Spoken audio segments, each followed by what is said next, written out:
बिस्मिल्लाहिर्रहमानिर्रहीम, अस्सलाम वालेकुम। मैं हूं मखदूम शहाबुद्दीन। उम्मीद करता हूं आप सब लोग बखैर वाफियत होंगे और जहां भी होंगे अपने अहले खाना समेत खुश भी होंगे और महफूज भी।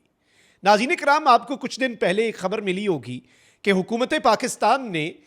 27 यूट्यूब चैनल्स बंद करने के लिए यूट्यूब को ख़त लिखा। इन 27 यूट्यूब चैनल्स में मेरा यूट्यूब चैनल भी था और इस वक्त आप जिस यूट्यूब चैनल पर मुझे देख रहे हैं वो हमारा नया यूट्यूब चैनल मखदूम शहाब 2.0 है।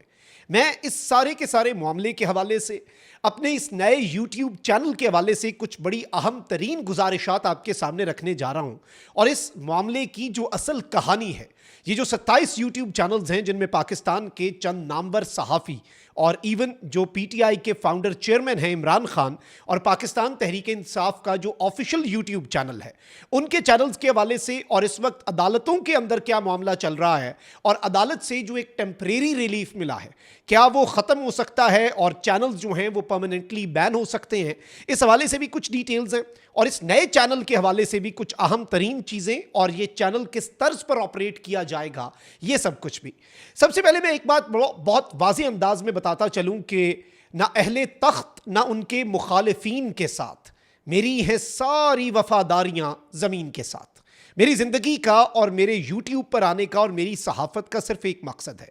Loyalty to the country, loyalty to the constitution and loyalty to the people. यानी मुल्क से वफादारी, आईन से वफादारी और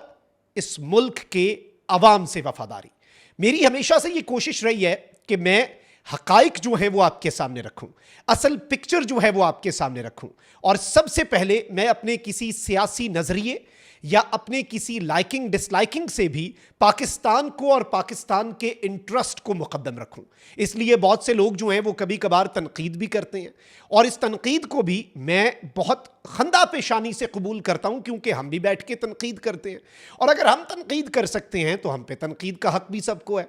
अब नाज़रीन कराम, मैं आपको एक और चीज़ ये बताता चलूं कि मेरे पूरी इस सहाफ़त की जर्नी में मैंने कभी पाकिस्तान या पाकिस्तान के इदारों को कमज़ोर करने की कोशिश जो है उसका हिस्सा बनने से भी इनकार किया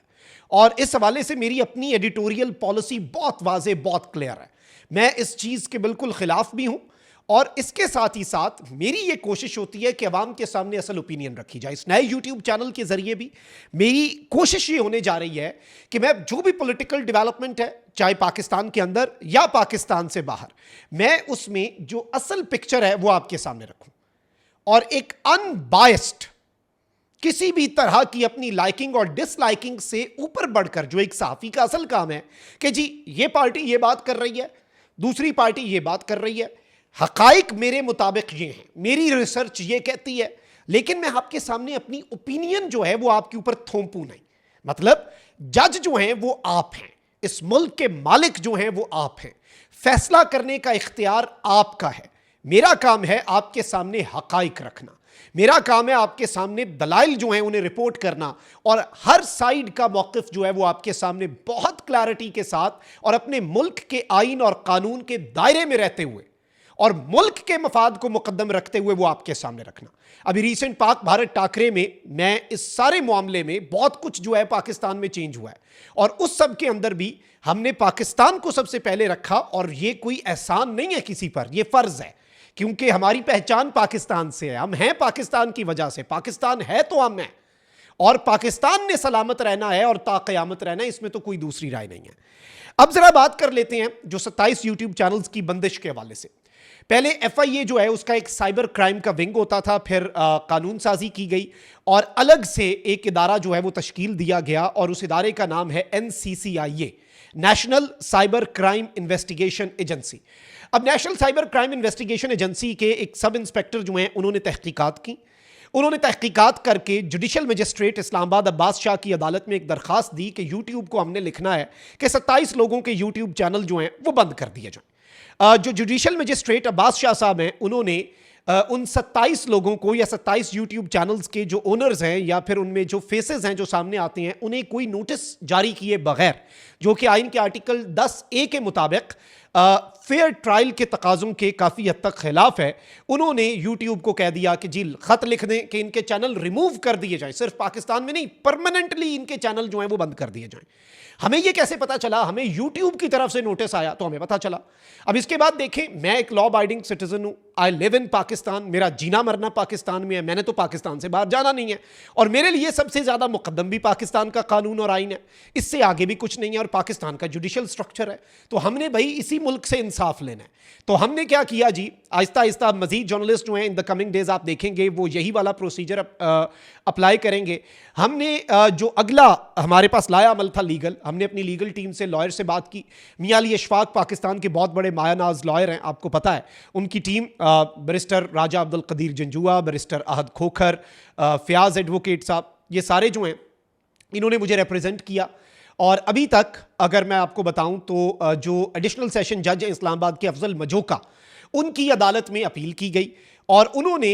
जो ऑर्डर है वो मुअत्तल किया, लेकिन अब तहकीकात चलेंगी। 21 तारीख है, 21 तारीख को अब एनसीसीआई जो है वो अपना मौक़िफ़ रखेगी कि भाई हमारे कंटेंट पर क्या एतराज़ है, फिर हम उस पर अपना जवाब जमा कराएंगे और फिर उस अदालत से हतमी फैसला आएगा। अभी एक टेम्परेरी आप कह लें कि कुछ अरसे का रिलीफ है, कुछ दिनों का रिलीफ है, जब तक ये तहकीकात या फिर ये केस चलता है। अभी तक किस किस जर्नलिस्ट ने ये रिलीफ अदालत से लिया, और बाकी आप देखेंगे कि आज से मजीद जर्नलिस्ट जो हैं वो अदालत जाएंगे। अभी तक मतीउल्लाह जान, असद तूर, मेरा यूट्यूब चैनल मखदूम शाहबुद्दीन, औरिया मकबूल जान, अब्दुल कादिर, राना उज़ैर, नया पाकिस्तान की तरफ से उमैर रफ़ीक, ये जो हैं ये रिलीफ ले चुके हैं। हबीब अकरम साहब को ये रिलीफ इसलिए नहीं मिला क्योंकि वो अदालत में पहुंच नहीं पाए, तो वो आज या कल किसी भी दिन आएंगे, तो उन्हें भी सेम इसी तर्ज पर, और फिर बाकी जो लोग हैं जो रह जाते हैं वो भी इसी तरीके से काम करेंगे, और फिर इसके बाद अब केस चलेगा। यानी देयर आर चांसेस के जुडिशल प्रोसेस के अंदर यूट्यूब चैनल्स जो हैं, अलबत्ता मैं इस बात के ऊपर डटा हुआ हूं कि ना किसी इदारे, ना किसी इदारे के फ़र्द, ना ही मुल्क, ना ही मुल्क का आइन और ना ही मुल्क का कानून, इनके खिलाफ कभी एंटी स्टेट या इस तरह की चीज़ में, देखें I can only speak for my self, मैं सिर्फ अपना मौक़िफ़ सामने रख सकता हूं, और मेरा मौक़िफ़ यह है कि भाई मैं पाकिस्तान का वफादार हूं और पाकिस्तान जो है वो मेरे लिए सबसे आगे है। तो मैंने तो ऐसी कोई चीज़ कही नहीं, मेरा ज़मीर मुतमईन है, मैं अपने आप को डिफेंड करूंगा, बाकी लोग अपने अपने आप को डिफेंड करेंगे, और जो भी अदालत का फैसला हुआ अगर वो हमारे हक में आता है वेल एंड गुड, नहीं हक में आता हम अगला फोरम अपनाएंगे, इस्लामाबाद हाई कोर्ट जाएंगे, वहां से इंसाफ ना मिला सुप्रीम कोर्ट जाएंगे, सुप्रीम कोर्ट ना गए तो फाइनल जो होता है आप सुप्रीम कोर्ट में रिव्यू पिटीशन कर देते हैं, नजर सानी की अपील। तब तक जब तक पाकिस्तान का लीगल प्रोसेस अलाउ करता है वहां तक जाऊंगा मैं, क्योंकि मैं इस मुल्क के आइन और कानून का वफादार शहरी हूं, और ये मुल्क मेरा है, मेरा तो इस मुल्क के अलावा गुजारा भी कोई नहीं, मैं तो इस मुल्क से बाहर भी नहीं जाऊंगा चाहते हुए, ऑप्शंस होने के बावजूद भी। क्योंकि देखें जी, मैं जो हूं पाकिस्तान की वजह से हूं, तो मैं इस मुल्क के अंदर ही जीना चाहता हूं, इस मुल्क के अंदर ही मैं मरना चाहता हूं। तो अगर YouTube channel in this process बंद हो जाता है, तो ये एक नया यूट्यूब चैनल है जिसके ज़रिए आपके साथ मेरा ये खबर का ताल्लुक, जो कि काफ़ी साल अब पुराना हो चुका है, ये जारी व सारी रहेगा। हक और सच की आवाज़, हकीकी सहाफ़त, रियल जर्नलिज्म। देखें, अगर हम एक साइड पर तनकीद करते हैं ना कि ये चंद साफ़ी हैं, ये एक पॉलिटिकल पार्टी जो है उसकी बहुत ज़्यादा एक्सट्रीम हिमायत कर रहे हैं, तो भाई दूसरी साइड वाले भी फिर उसी तर्ज की तनकीद में आते हैं। तो हमारा ऑब्जेक्टिव जर्नलिज्म होना चाहिए जो मुल्क के मफाद में हो, और ओपिनियन से ज़्यादा हमें हकाइक आपके सामने रखने चाहिए, और ओपिनियन आपकी होनी चाहिए जो इस मुल्क के असल मालिक हैं। अल्लाह निगहबान, पाकिस्तान हमेशा जिंदाबाद।